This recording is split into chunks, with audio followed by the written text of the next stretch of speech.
Jeg må indrømme, at det kom som en overraskelse. Mine øjne trillede næsten helt ud af hovedet på mig, da jeg så det. Der kommer en ny spillefilmsudgave af Momo, og den er ikke bare sådan lige på trapperne, den har premiere i Tyskland den 2. oktober. Det sjove ved det er, at jeg opdagede det en aften for ikke så længe siden, da jeg lidt nedslået sad og tænkte, at de fleste nok var ved at glemme Michael Ende, at han hørte 80'erne til, at hans tid var forbi, selvom den jo egentlig aldrig burde være forbi. Derfor begyndte jeg at google navnet Michael Ende, og whoop, der var Momo-filmen. Så var han jo ikke glemt. Slet ikke.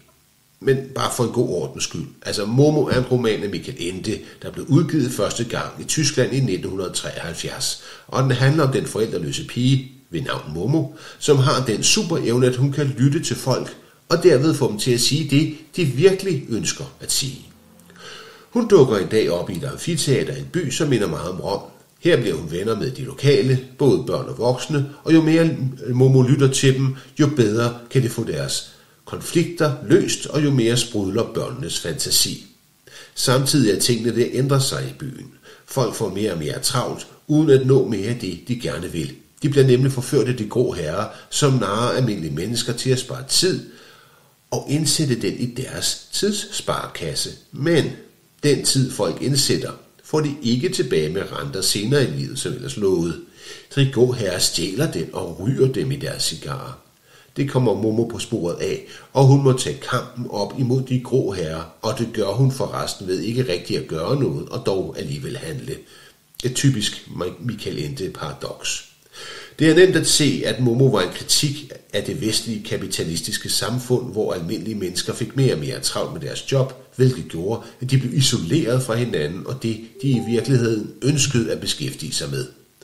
Når man læser bogen i dag, virker den sjovt nok slet ikke forældet. Faktisk tænker jeg, at dens tema om muligt er mere relevant i dag, end det var i 1973. Min første reaktion på traileren var dog et chok, for den viser først en ung sort fyr, som er helt tydeligt karakteren Gigi, og derefter viser den en rødhåret pige, som helt tydeligt er Momo. Nej, tænkte jeg, sådan kan man altså ikke lave hverken Momo eller Gigi, fordi ja, sådan er jeg jo ikke vant til at tænke på dem. Men på den anden side, det nævnes jo ikke i bogen, hvordan Gigi ser ud, så han kunne da sagtens være sort. Og selvom Momo er mørkhåret i bogen, ja, så gør det vel ikke så meget, at de har gjort hende rødhåret. Det er vel ikke det kommer an på. Så jeg slugte hurtigt både Momo og Gigis udseende. Hvad jeg dog accepterede straks, det var det amfiteater, Momo bor i. Det så ud til at være selveste Colosseum i Rom. Jeg havde altid forestillet mig, at hun boede i et mindre amfiteater i udkanten af byen, men at byen var Rom, det har altid været ret tydeligt. Og at placere Momo i en så historisk bygning som Colosseum, drysser faktisk kun lidt mere krydderi på stemningen i fortællingen. Det næste, man ser i traileren, er skildpadde Cassiopeia, som kun kan tale ved at skrive små sætninger på sit skjold, og som i historien bliver en af Momos allervigtigste allierede. Og den er naturligvis ikke til at stå for det er lige sådan en figur, en god animationskunstner kan skabe til film i dag. Dernæst så tager traileren os med ind i Aldrigstræde, hvor selve tiden kommer fra, og det ser ganske spændende, smukt og fantasifuldt ud. Og så møder vi skurkene. Dog først i form af et af deres ofre. For i et hurtigt glimt ser vi, at en af Momos venner har fået et rødt, lysende armbånd på. Jeg har ikke tid, siger hun, og Momo svarer, jeg tror, det er de her armbånd, der gør det. Stop. Det er jo genialt fundet på.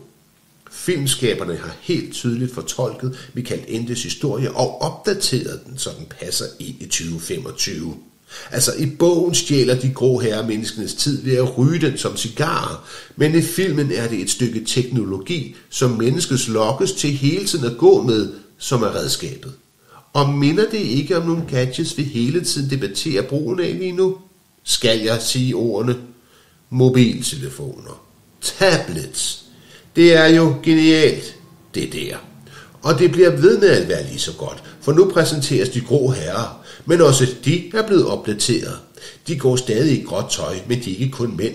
Det er en kvinde, vi ser tilstå, at de stjæler menneskets tid. Og derefter ser vi en masse folk, både mænd og kvinder, bevæge sig som zombier gennem togen.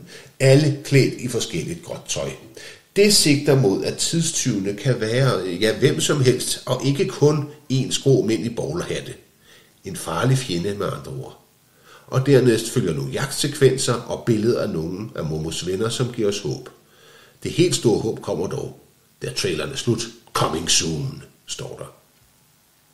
Den kommende film kan nok med rette kaldes anden udgave af Momo på film, for det er ikke første gang, at romanen blev omsat til levende billeder. Det skete første gang i 1986. Dengang var det en tysk-italiensk produktion, hvor Michael Ende selv var med til at skrive manuskriptet, og hvor han også har en lille cameo i starten. Filmen var instrueret af Johannes Scharf, og hvis jeg husker rigtigt, talte skuespillerne i filmen italiensk som originalsprog, men den skulle være dobbet i både tysk, engelsk og italiensk, så det her er jeg lidt i tvivl om.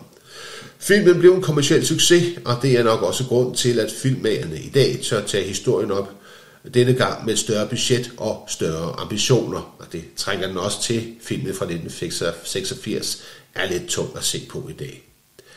Det ses også tydeligt på traileren, at der er postet en del flere penge i denne produktion end i den fra 1986.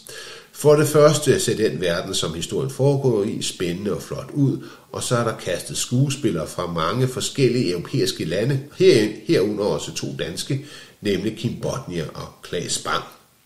Den nye version er instrueret af Christian Dieter, som både har lavet børne- og voksenfilm, tv-serier, Netflix-serier og reklamer. Intet af det er dog noget, som jeg kender til.